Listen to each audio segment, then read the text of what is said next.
अस्सलाम वालेकुम रहमतुल्लाहि व बरकातुहू। आप तमाम नाजरीन कंटिन्यूज इंडिया में खुश आमदेद। मैं आपके साथ आपका मेजबान साहिब कासमी। नाजरीन कराम, अगर मुल्क में बेरोजगारी बढ़ रही हो, महंगाई उरूज पर हो, आसमान को छू रही हो, तो इन तमाम तर मुद्दों से अवाम का ध्यान किस तरह से भटकाना है, ऐसी सियासत अगर करनी है तो बीजेपी सरकार से सीख ले। बीजेपी सरकार को 8 साल हो गए, 9 साल होने को जा रहे हैं, कभी भी बेरोजगारी पर, बढ़ती हुई महंगाई पर बीजेपी सरकार ने चर्चा नहीं की, कभी भी इस तरह के मुद्दों को जगह नहीं दी। अगर बीजेपी बात करती है तो हिंदू मुस्लिम की, अगर बीजेपी बात करती है तो मंदिर और मस्जिद की। जब तक धर्म का तड़का ना लग जाए तो बीजेपी को सियासत करने में कोई मजा ही नहीं आता। अब एक नया मामला सामने आया है मुरादाबाद से। मुरादाबाद में विश्व हिंदू परिषद की कॉन्फ्रेंस हुई, जिसमें शिरकत की विश्व हिंदू परिषद के प्रांत मंत्री कमल गुप्ता ने।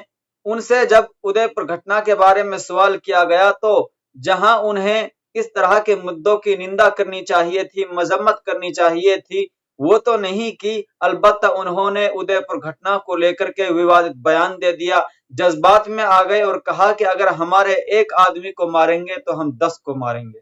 अब आप इस तरह के बयानात से, इस तरह की नफरत अंगेज तकारीर से अंदाजा लगा सकते हैं कि किस तरह से भारत की फिजा को बिगाड़ने की कोशिश की जा रही है, किस तरह से एक माहौल बनाया जा रहा है कि हिंदू मुस्लिम के दरमियान नफरत का बीज बो करके दंगे भड़काए जाएं, फसाद भड़काए जाएं और इस मुल्क को बर्बाद कर दिया जाए।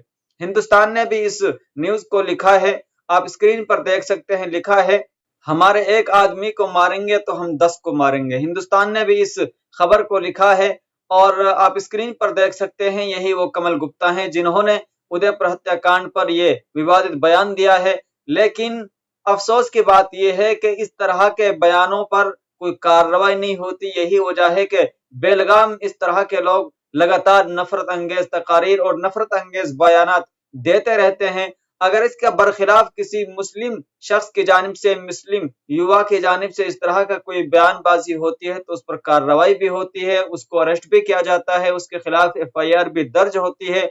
और दूसरी तरफ अगर किसी का बीजेपी से कोई संबंध है, किसी भी हिंदू संगठन से अगर उसका कोई ताल्लुक है, चाहे वो कुछ भी कह दे, मुसलमानों को मारने काटने की धमकी दे, उसके खिलाफ कोई कार्रवाई नहीं होती। इस तरह का भारत, इस तरह का नया हमारा हिंदुस्तान अब बनता जा रहा है।